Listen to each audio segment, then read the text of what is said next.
Kolesen McCoy, an agribusiness and applied economics major at Ohio State, was elected National FFA President this past October. He is serving on a team with student members from Montana, Virginia, Puerto Rico, New Mexico, and Oregon. And together, the 6 officers represent more than 700,000 members across the United States, Puerto Rico, Guam, and the Virgin Islands. The experience that made FFA more than just a school organization for Kolesen McCoy was attending the National FFA Convention and Expo for the first time in Louisville, Kentucky. There, he witnessed the organization's reach beyond his own chapter. Incidentally, Kolesen is the first person from his chapter, Global Impact STEM Academy, to receive the American FFA degree. During his time as a national officer, McCoy is excited to talk with students from all around the country and inspire them to pursue more through FFA. One way to do that is through mentorship, McCoy says, from friends, FFA advisors, industry professionals, and other educators.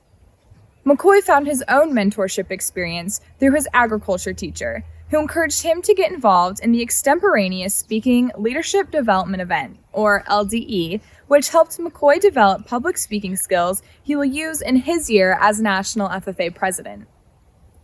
National officers commit to a year of service to the National FFA organization. Each officer travels more than 100,000 national and international miles to interact with business and industry leaders, thousands of FFA members and teachers, corporate sponsors, government and education officials, state FFA leaders, the general public, and more. The team will lead personal growth and leadership training conferences for FFA members throughout the country and help set policies that will guide the future of FFA and promote agricultural literacy. Washington FFA, let's give National FFA President Kolesen McCoy a big virtual welcome for his keynote address. Hi there, Washington FFA. I am Kolesen McCoy, President of the National FFA Organization. And before you hit that thumbs up or heart button, I want you to hang tight.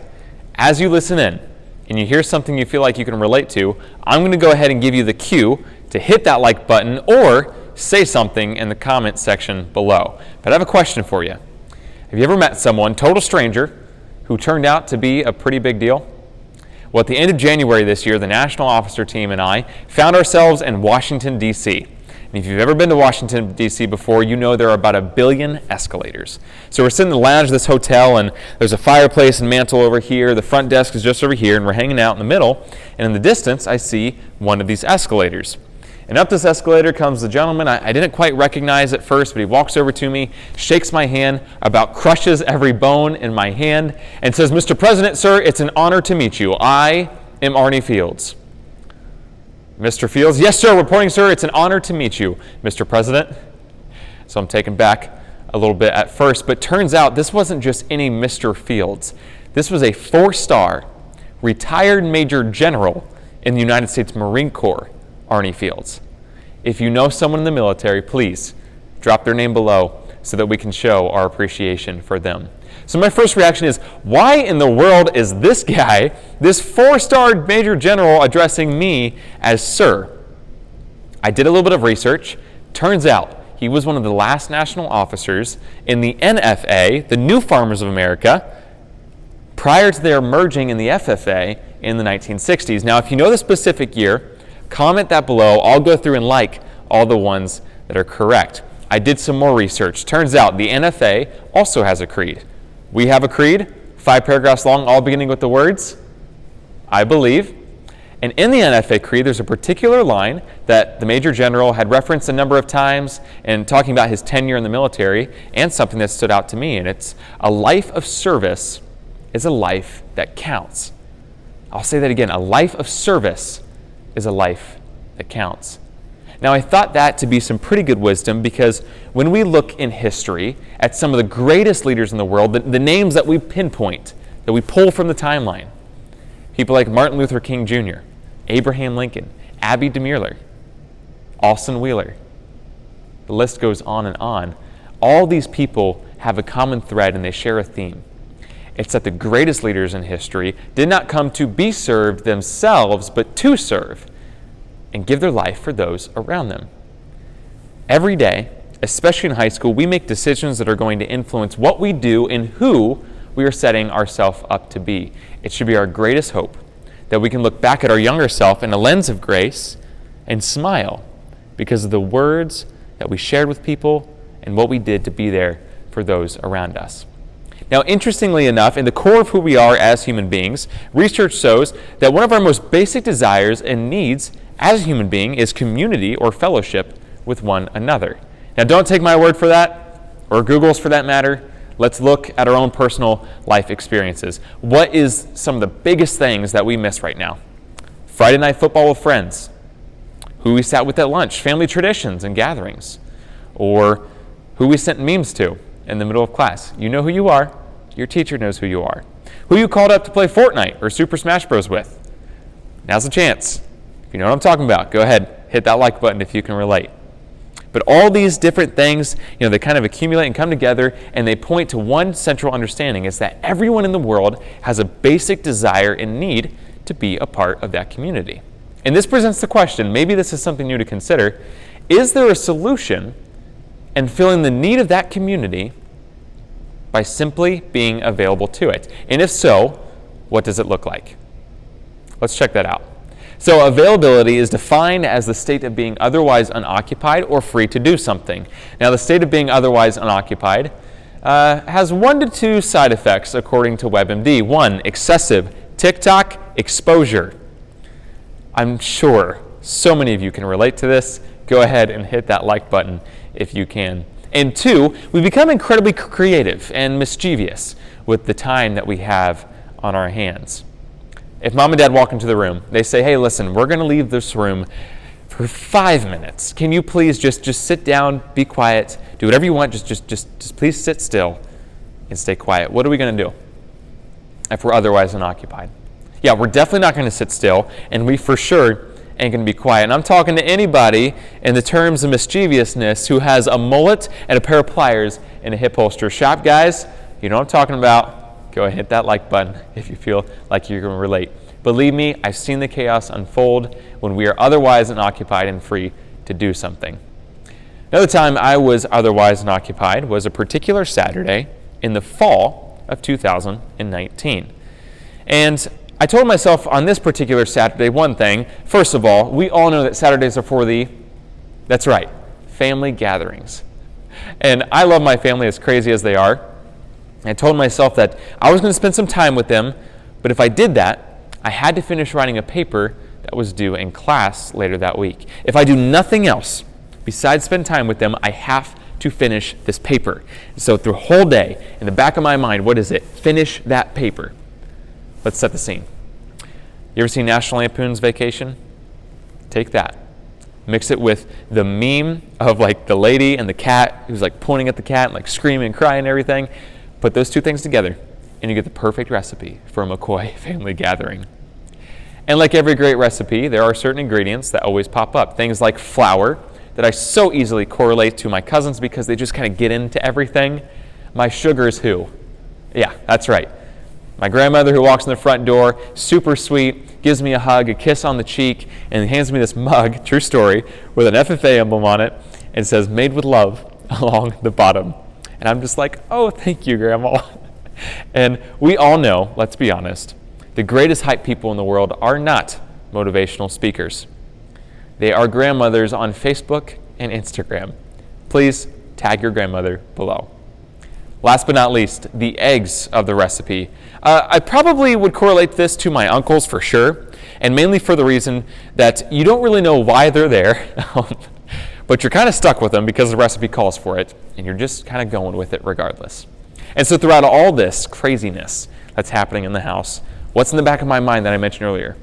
Right, finish that paper. I have to finish that paper.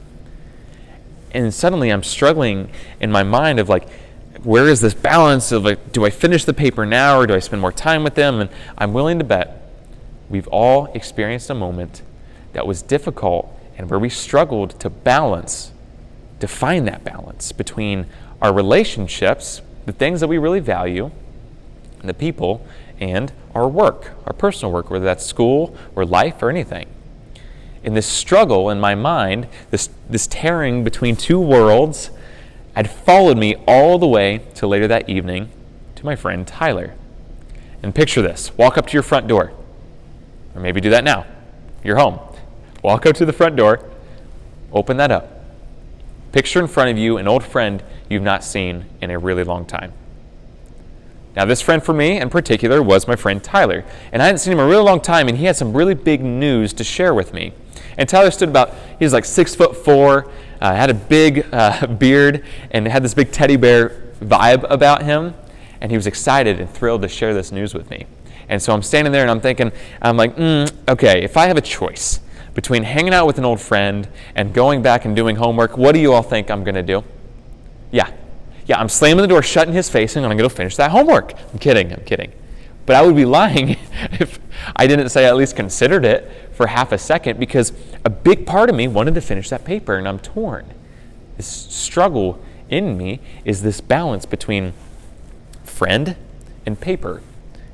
Friend, paper, friend, back and forth, till I finally decide that I should probably spend a little bit time with my friend, Tyler. And I can't express this enough. I am so glad that I did. Because in the 1 hour that we were able to talk, I remembered how much it meant to catch up. How much that innate desire to be a part of the community, to fellowship with him, was in my life. We talked about life, we talked about the struggles and the challenges that we were facing in that particular season, all these different things, and it built up, it accumulated to the big grand reveal of this big news that he had to share. He was going to be getting married in a few short months. I would have completely missed that. I know we've all had a moment, and maybe we're experiencing it right now, in the season of life that we're in right now, where we had a moment that truly humbled our heart and reminded us what really matters most. Because that was a big moment for me. And I learned something very powerful from all of that, something I will never forget in my life, and it's that there is always time in our day for something important. There's always time in our day for something important, because that was a big decision. Was I going to choose to make myself available to a conversation with an old friend, just to catch up with him, like he had been there for me in the past? And look, folks, don't get me wrong. If I were to go back in history and have this big film reel, and you could see here that'd just be all these pictures going down, I'm willing to bet it'd be a long roll of moments where I made the decision maybe not to be there for someone, if I'm being completely honest. But if we look at the picture-perfect moments, the moments that in the memories that are so vivid in our mind that just stick out so much, I guarantee you, those times are the moments when we chose to be there for another person, or someone chose to be there for us. And isn't that connection just powerful? I mean, isn't that opportunity alone to be there for another person, doesn't that just excite you? And look, don't get me wrong, I'm not saying that after you hear this, you have to go out into the world and do something profound every 5 seconds. I'm not saying that at all. But what I am saying is to ask ourselves, does how I spend my time truly reflect the things that matter most in my life? And how can I make myself available to them? Because there's always time in our day for something important. As we live our life, consider for a moment how we might make time for something important. Consider maybe reconciling with that friend or family member, that brother or that sister in the house who you're kind of at odds with right now because you're all cooped up. You got all this energy that you just got to expel onto the people around you. Or maybe it's a classmate, someone who doesn't have a person reaching out to them to see how they're doing or just to check in. Thanking a veteran like Major General Arnie Fields, or a person on the front lines, a first responder, your ag teacher, for what they've been doing to be able to serve FFA members and their students. There's always time in our day for something important. But what's the point of it all? I mean, we would be remiss if we didn't ask the big why of everything that we're talking about here. And if I were to say, FFA members, why are we here? And I tap the gavel 1, 2, 3 times, you would instinctively, wherever you are in your home, whether that's the living room, the bedroom, the bathroom, wherever, you'd stand up and you would say, to practice brotherhood, honor agricultural opportunities and responsibilities, and develop those qualities of leadership which an FFA member should possess. Tap that gavel, and you would instinctively sit back down and be ready to go, right? Those qualities of leadership. It's my favorite line in the whole thing because it reminds me of a story, and we're going to go back all the way to 2014. It's a grand opening of my high school, and I have one mission that day: give tours to people as they came in the front door. And it was pretty simple for the most part. I mean, I was giving tours to groups of, I think it was about 8 to 10 people in any given group, but there was a window, a small window, and I don't believe this happened by chance, where I was able to give a one-on-one tour with an elderly gentleman by the name of Chuck Marty. I would come to know him very well. And Chuck, he was an alumnus of the school district that had previously owned the building that my school had moved into and renovated. And this building, it was cool. Like, it had this dome that was on top, and the dome was modeled off the Library of Congress. That's why the city was unable to take it down when it had closed. And if you go underneath in that dome, there was 10,000 individually stained pieces of glass. And so when the light had shone through the glass, it would just shower down around you in this beautiful array of red and green and yellow, blue and orange. And it was neat. Like, it was cool. I mean, it's modeled at the Library of Congress, so yeah, it was cool. But I'd given the tour like 100 times. So I'm like going through the motions with this guy I just met, this Chuck Marty, and I'm pointing out different things, and he's telling stories and reminiscing and all the old good memories that he has. One time they put a pool on the roof of the school. Don't get any ideas this fall. Don't do that. But we're sharing these stories, and finally we get to the stairs. And it's a zigzag staircase, 3 flights up to the level where the dome is. And we walk over about 100 feet or so, and we're standing underneath the dome, and it's shining down. It's cool. Remember, I've seen it 100 times. And Chuck pauses, and he takes out his camera. Now, there's no iPhone in this equation. It's one of those old wind-up cameras, right? You can hear it, the old wind-up cameras. And he's snapping a couple pictures, and he struggled to get the right frame, so I offered to take his camera and take the picture for him. And this is where it gets interesting. I take the camera, I walk underneath, directly beneath the dome, and I lay down. And I snap a picture. And then I hop back up, and I walk over to Chuck, and I hand this camera back to a completely stunned and shocked Chuck Marty. I mean, picture just like mind blown written all over his face. And he says to me, he's like, "Kolesen," he's like confused, like, "Why did you just do that?" And I turn to him, I say, "Well, Chuck, you wanted a picture, that's why." And he gets really serious for a moment. He looks at me and he says, "No one's ever done that for me before. I can't believe it. This small little thing that I'd done," and like this stranger, right? I never met this guy before, almost brings him to tears. Turns out, Chuck Marty was a retired Navy veteran who has lived alone the vast majority of his life there in my hometown of Springfield. And hear me on this. When he said that no one's ever done that for him before, or he couldn't believe what I did, he wasn't talking about taking a photo. Wasn't talking about taking a photo. And look, that was 5 years ago. All right, 5 years ago. We're still friends. We catch up all the time. Our communication is over email, and so much of that is him sending me coupons to his favorite restaurants in the area. He always says his first favorite word is free, and the second one is cheap. And so anytime he gets his hands on a coupon, we go out to eat. Applebee's is the staple. And every waiter and waitress in an Applebee's in Springfield knows the story of when we first met. He walks in, or maybe if he sees him wearing an FFA shirt, he'll be like, he'll stop and be like, "Listen, listen, let me tell you the first time I met this kid, okay? I'm at the school that I graduated from, and I met this guy. He laid down on the floor. Like, can you believe that?" Over and over again in this small little moment. Now, earlier, we asked ourselves, what's the point of all this? Have you ever done something that seems so small to you, but meant the world to another?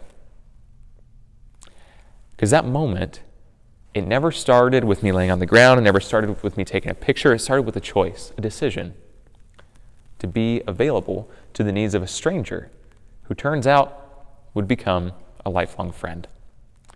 Something so small that means the world to another. A great example of this, my friend, my teammate, Eastern Region Vice President, Tess Seibel. And her project Embrace Fully, what she does is she literally takes time. She makes that choice, that decision to be available, to write kind notes of encouragement to random people around the country, like she's never met them before. And she's a cool person.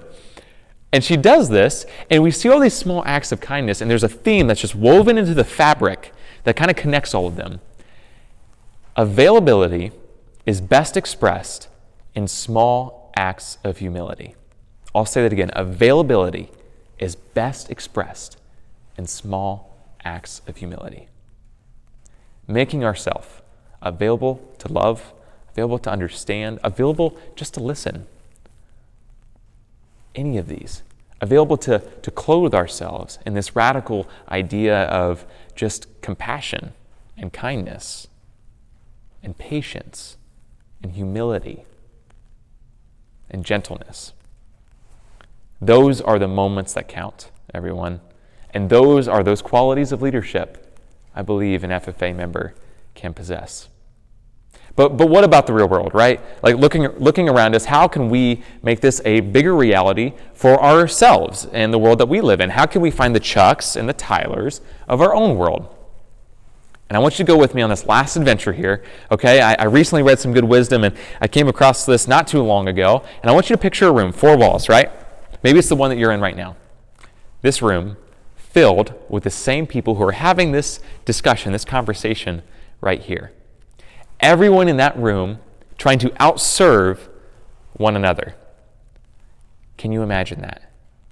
Can you picture a room filled with all of these humble people who are trying to outserve and count others more significant than themselves? It is literally anything but burdensome. When servants gather together, everyone in that room is lifted up. We may never know the times where we failed to be there for another person, or we just forget about it. We move on to the next thing. But I guarantee you, we always remember the times where we chose to give the time. And we've seen directly how it impacted that human being, drop everything else, that human being right there, and we saw how it impacted ourselves. But let's take the reality of the world around us. Look, friends, no one in the world, I promise you, is looking or expecting you to be the best listener, the best friend, the best student, the best teacher, the best parent.